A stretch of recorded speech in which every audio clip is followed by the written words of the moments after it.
Hello friends, the viral media में आप सबका स्वागत है। दोस्तों, आप सबको तो पता है बजट 2019 कल पेश हुआ और उसके अंदर इनकम टैक्स के रिलेटेड कुछ चीजें जो है चेंज हो चुकी है, जिसके बारे में आज मैं आपको डिटेल में बताना चाहता हूँ। ये वीडियो बनाने का मकसद ये था क्योंकि कल मैं कुछ दोस्तों के साथ मिला, लेकिन उनको कुछ चीजें समझ में नहीं आ रही थी कि इनकम टैक्स का स्ट्रक्चर चेंज हुआ है या रिबेट चेंज हुआ है, और बहुत सारे लोगों को तो रिबेट क्या होता है समझ में नहीं आ रहा है। तो इसीलिए ये वीडियो मैंने बनाया है।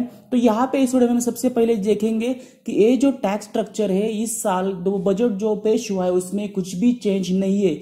जो भी पहले टैक्स स्ट्रक्चर था आगे आप देखोगे वही टैक्स स्ट्रक्चर आपको यहाँ पे देखने को मिलेगा। सिर्फ जो चेंज हुआ है वो full tax rebate for income up to 5 lakh.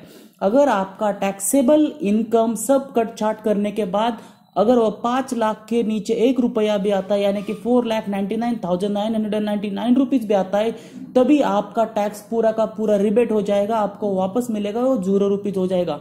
लेकिन अगर आपका टैक्स 5 लाख के ऊपर इनकम टैक्सेबल इनकम अगर 5 लाख के ऊपर 1 रुपया भी होता है तो आपको ये रिबेट मिलता नहीं। पहले से ही रिबेट का कंसेप्ट इनकम टैक्स के स्ट्रक्चर में है। अगर आप आईटीआर भरते होंगे तो आप सबको पता होगा taxable income up to 5 lakh पहले 50,000 रुपीज का, यानी कि 2,500 रुपीज का आपको रिबेट मिलता था। 50,000 रुपीज के 5%, 2,500 रुपीज का रिबेट मिलता था।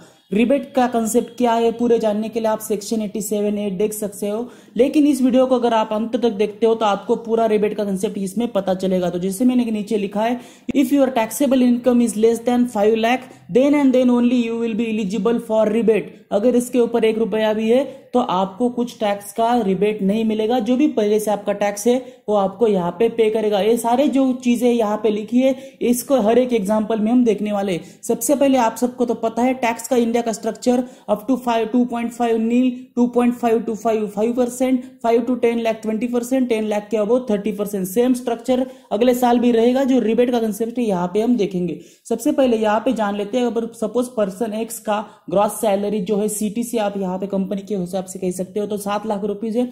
उसके बाद अभी स्टैंडर्ड डिडक्शन जो है 50,000 अपने आप या कंपनी जो है वो डिडक्ट कर लेती है। उसके बाद पीएफ का अमाउंट आपका जो भी होगा वो कट हो जाएगा।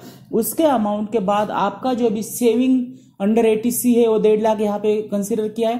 तो ये सब जो आपका टैक्सेबल इनकम यहाँ पे कैलकुलेट करने के लिए आपकी gross salary minus standard deduction minus PF amount minus section 80C, तो जो अमाउंट है आपका 4,75,000 आ रहा है। और जो कि अमाउंट जैसे कि मैंने आपको कहा, अगर ये टैक्सेबल इनकम 5 लाख के नीचे 1 भी रुपया आता है तो आपका पूरा का पूरा टैक्स फ्री हो जाएगा। इसीलिए यहाँ पे पर्सन एक्स का जो टैक्स है वो 0 रुपीज है। अभी दूसरे केस में लेते हैं, पर्सन वाई का जो ग्रॉस सैलरी है 7 के बजाय 8 लाख रुपीज है, और सेम डिडक्शन से हमने किया है। स्टैंडर्ड डिडक्शन 50,000, पीएफ 25,000 और सेविंग अंडर 80C जो है 1,50,000। और इसके अमाउंट का टैक्सेबल इनकम जो है वो सब कट करने के बाद एसडी पीएफ सेक्शन 80C वो आता है 5,75,000। और बल्कि ये अमाउंट जो है 5 लाख के ऊपर है, इसीलिए इस पर्सन को जो टैक्स है वो इंडिया का जो टैक्स स्ट्रक्चर है उसी हिसाब से लगेगा, यानी कि 2.5 लाख के से 5 लाख तक का 5% और 5 लाख से 5,75,000 का 20%। तो इसी हिसाब से अगर टैक्स कैलकुलेट किया जाएगा तो 2.5 लाख तक का आपका 0 रुपीज, 2.5 से 5 12,500 और 5 से 5,75,000 जो है 20% के हिसाब से 75,000 का जो होता है वो 15,000 रुपीज। तो अगर आपका टैक्सेबल इनकम इन केस में 5 लाख के ऊपर है और यहाँ पे जो टैक्सेबल इनकम है वो 5,75,000 है, तो जो टैक्स जाएगा वो 27,500 रुपीज जाएगा। और जैसे कि मैंने हमारे जो भी टाइटल यहाँ पे लिखा था कि 10 लाख तक का आपका इनकम जो है 0 हो सकता है। जी हाँ, बिल्कुल दोस्तों, लेकिन उसको करने के लिए आपको क्या चीजें करनी होगी इस स्लाइड में आप देख सकते हो। तो 10 लाख तक का अगर आपकी सैलरी आफ्टर पीएफ डिडक्शन आपका अगर 10 लाख रुपीज है तो आप किस तरीके से उसका टैक्स 0 करवा सकते हो। सबसे पहले आप 80C के अंडर 1,50,000 का जो है निवेश कर सकते हो। स्टैंडर्ड डिडक्शन आपका 50,000 कट हो जाएगा। अगर आपने होम लोन लिया है तो आपको होम लोन के ऊपर 2 लाख रुपीज तक का छूट मिलता है अंडर सेक्शन 24।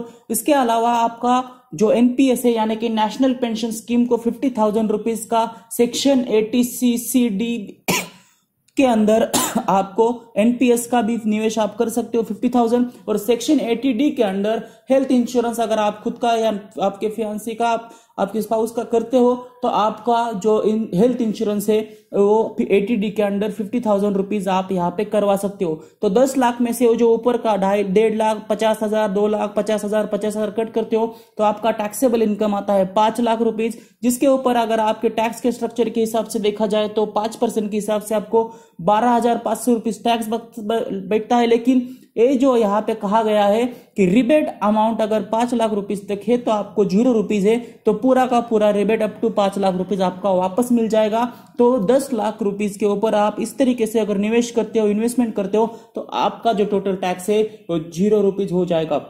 दोस्तों इसी तरीके से रिबेट का कंसेप्ट है।